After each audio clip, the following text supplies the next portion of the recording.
ரதியக்கா அடுப்படியில் இன்றைக்கி என்னெல்லாம் வீட்டில் மீந்து போயிடுச்சோ அதெல்லாம் நம்ம என்ன டிஷ்ஷாக மாற்றுறோன்னு பாருங்கள். ரொம்ப ரொம்ப சூப்பர் டேஸ்டியாக ரவை உப்புமா காலையில் செஞ்சது மீந்துருச்சுன்னா கொஞ்சம் கரம் மசாலா சேருங்க. அதில் ப்ரெட்டு தொண்டுக்கு நம்ம ப்ரெட்டு ஸ்லைஸுக்கு நடுவில் வச்சு ரோஸ்ட்டு பண்ணி எடுத்திங்கன்னா சாண்ட்விட்சாக சாப்பிட்றலாம்.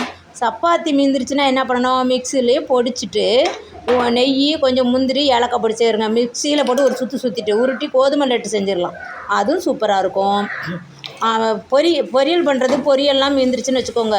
வெங்காயம் தக்காளி ஜீரகம் எல்லாம் போட்டு நல்லா வதக்கிட்டு ஒரு சுற்று மிக்சியில் சுற்றினோன்னு வச்சுக்கோங்க. இட்லிக்கு தொட்டுக்க ரொம்ப ரொம்ப ரொம்ப சூப்பரான தொக்கு ரெடி ஆயிரும்.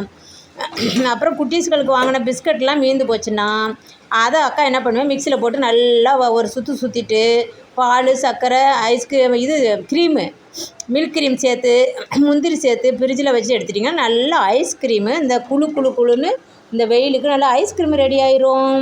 இந்த டிப்ஸ் எல்லாம் ஃபாலோ பண்ணி பாருங்கள். தேங்க்யூ. ரதியக்கா அடுப்படியில் இன்றைக்கி எங்கள் வீட்டு பருப்பு குழம்பு எப்படின்னு பாருங்கள். ரொம்ப ரொம்ப டேஸ்டியாக ஒரு 150 பருப்பு எடுத்திருக்கேன். கழுவிட்டு வாட்ரு ஊற்றிட்டு ஒரு 2 கிளாஸ் வாட்ரு நம்ம குக்கரில் தான் வைக்க போகிறோம். கொஞ்சோண்டு பெருங்காயம், ஒரு அரை ஸ்பூன் மஞ்சத்தூள், ஒரு 4 மீடியம் சைஸு தக்காளி, ஒரு 4 பல் பூண்டு எல்லாத்தையும் ஒன்றடியாக போட்டுருந்தோம். இது ஒரு 5 பச்சை மிளகா நல்லா கீறி வச்சுருக்கிறேன். காரத்துக்கு உங்களுக்கு காரம் பிடிக்கலாம், கொஞ்சம் கம்மியாக போட்டுக்கலாம். குக்கரை விசில் போட்டு அடுப்பில் தூக்கி வச்சிடலாம். இப்போ அதில் நம்ம போடுறதுக்கு ஒரு 10-15 சின்ன வெங்காயம் நல்லா உரித்து போட்டுட்டு கொஞ்சமாக ஜீரகம் ஒரு ஸ்பூன் மீடியம் ஸ்பூனில் போட்டு அதை ஒரு சுற்றி வச்சுக்கோங்க. இப்போ அவ்வளோதான், பருப்பு வெந்துருச்சு. நம்ம என்ன பண்ணுறோம், அந்த பச்சை மிளகாலாம் கொஞ்சம் கரண்டியை வச்சு நசுக்கி விட்டுறலாம். நசுக்கி விட்டு சால்ட் இதுக்கு ஒரு 1.5 ஸ்பூன் சால்ட்டு கல் உப்பு போட்டுக்கிறோம். அப்புறம் நல்லா கலந்து விட்டுட்டு அதுக்கப்புறம் புளி கரைசல் வந்து ஒரு 3 ஸ்பூன் விட்றோம்.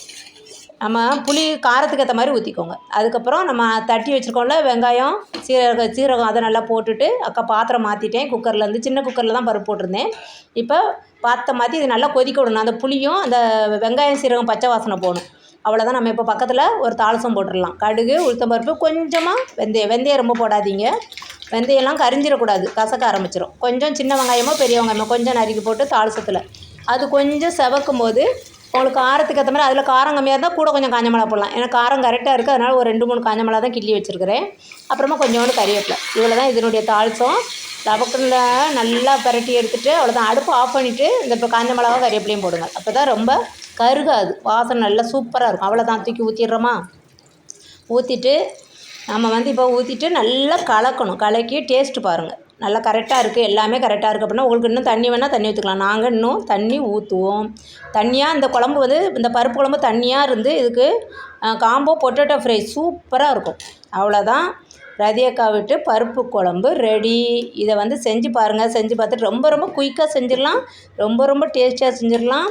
எங்கள் மாமியார், எங்கள் பாட்டி, எங்கள் அத்தை வைக்கிற பருப்பு குழம்பு நீங்களும் வச்சு பாருங்கள். தேங்க்யூ.